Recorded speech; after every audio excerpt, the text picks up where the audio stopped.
नमस्कार बच्चों, आज अपने घातांक के बारे में जानकारी प्राप्त करेंगे। घातांक यानी घात वाला अंक। देखते हैं किस प्रकार से। जैसे 32 एक संख्या है, तो सबसे पहले हमें 32 के अभाज्य गुणनखंड आने चाहिए। भी 32 के अभाज्य गुणनखंड कैसे करेंगे, तो इसके बारे में अपने पहले भी चर्चा कर चुके हैं और बाद में फिर और बता देते हैं। 32 है, 32 में 2 से भाग देते हैं तो 16 आता है, और 16 में 2 का भाग देते हैं 8 आता है, 8 में 2 का भाग देते हैं 4 आता है, और 4 में 2 का भाग देंगे 2 आएगा, और 2 में 2 का भाग देंगे 1।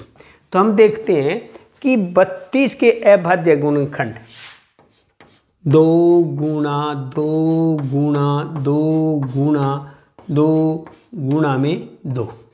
ठीक है, तो ये क्या है? 2 गुणा 2 गुणा 2 गुणा 2 गुणा, ये क्या है? एक विस्तारित रूप भी कहते हैं इसका। ठीक है ना। 32 को इस प्रकार से भी लिखा जा सकता है। अब इसका छोटा रूप तो हम कैसे लिखेंगे? अब अगर सभी 2 2 2 2 यानी सभी जो अंक है वो समान है और बीच में किसका चिन्ह है? गुणा का है, तो हम इसको इस प्रकार से लिखेंगे 2 की घात 1 प्लस 1 प्लस 1 प्लस 1 प्लस 1, क्योंकि इसके ऊपर एक घात है। अगर किसी अंक के ऊपर कोई घात नहीं लिखी है तो इसके ऊपर एक घात होती है। तो अब इनका योग करते हैं, तो 2 की घात क्या होगी? 5। 2 की घात क्या होगी? 1 2 3 4 5। इस प्रकार से हमने इस 32 को, 32 एक संख्या थी, इसका एक विस्तारित रूप से हम घातांक रूप में प्राप्त किया। अब देखते हैं।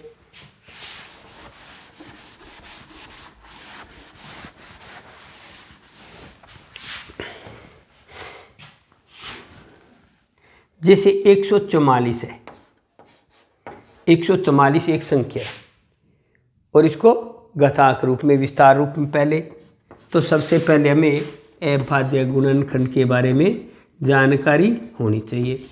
तो 2 से भाग देंगे तो कितना आ गया? 72। 2 से भाग दिया कितना आया? 36। 2 से भाग देंगे कितना आएगा? 18।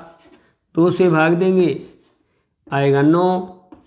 9 में 2 का भाग पूरा नहीं जाता, तो हम आगे वाली अभाज्य संख्या कौन सी है? 3। 3 से भाग देंगे, 3 तिया 9 और 3 एकम 3। तो हम देखते हैं, इसको लिखेंगे 2 गुणा 2 गुणा 2 गुणा 2 गुणा 3 गुणा 3।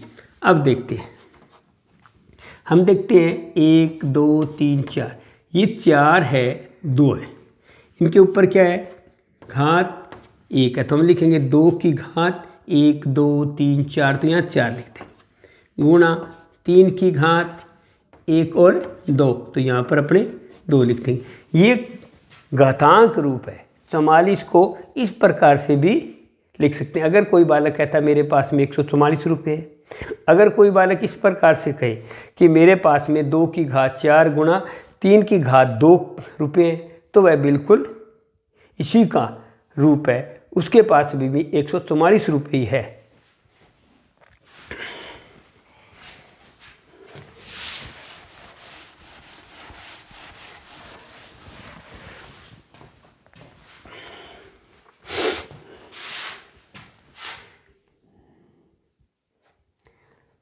जैसे 64 है, 64 एक संख्या है, इसका विस्तारित रूप लिखेंगे तो 2 गुणा 2 गुणा 2 गुणा 2 गुणा 2, 2 दूनी 4, 4 दूनी 8, 8 दूनी 16, 16 दूना 32 और 32 दूना 64 होता है। तो इसका हम क्या लिखेंगे? इसको हम घात रूप में 1 2 3 4 5 6, तो 2 की घात क्या लिख देंगे? 6। ये इस प्रकार से हम घात रूप में लिखते हैं।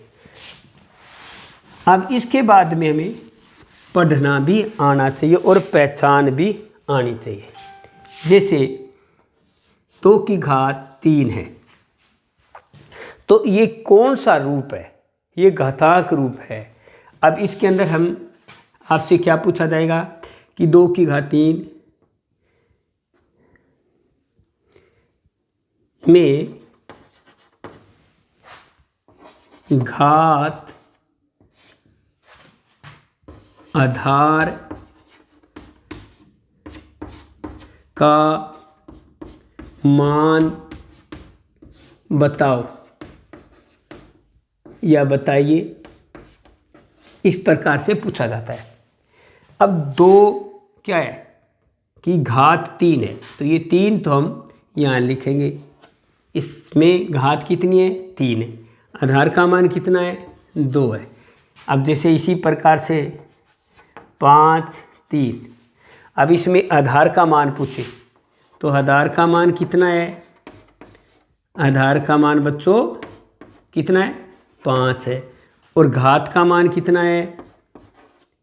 घात का मान कितना है? 3 है।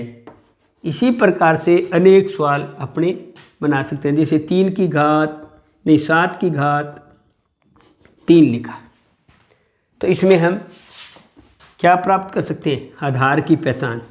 आधार का मान कितना है?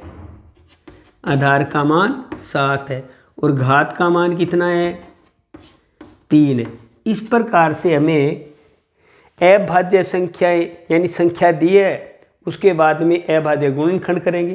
अभाज्य गुणन करने के बाद में हम उनको एक क्रम में यानी विस्तारित रूप में लिखेंगे। विस्तारित रूप में लिखने के बाद में हम उनको घात रूप में लिखेंगे।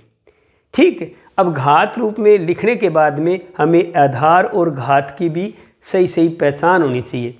जब तक हमें आधार और घात की पहचान नहीं होगी, हमें अच्छी तरह से इसकी समझ है वो विकसित नहीं हो पाएगी।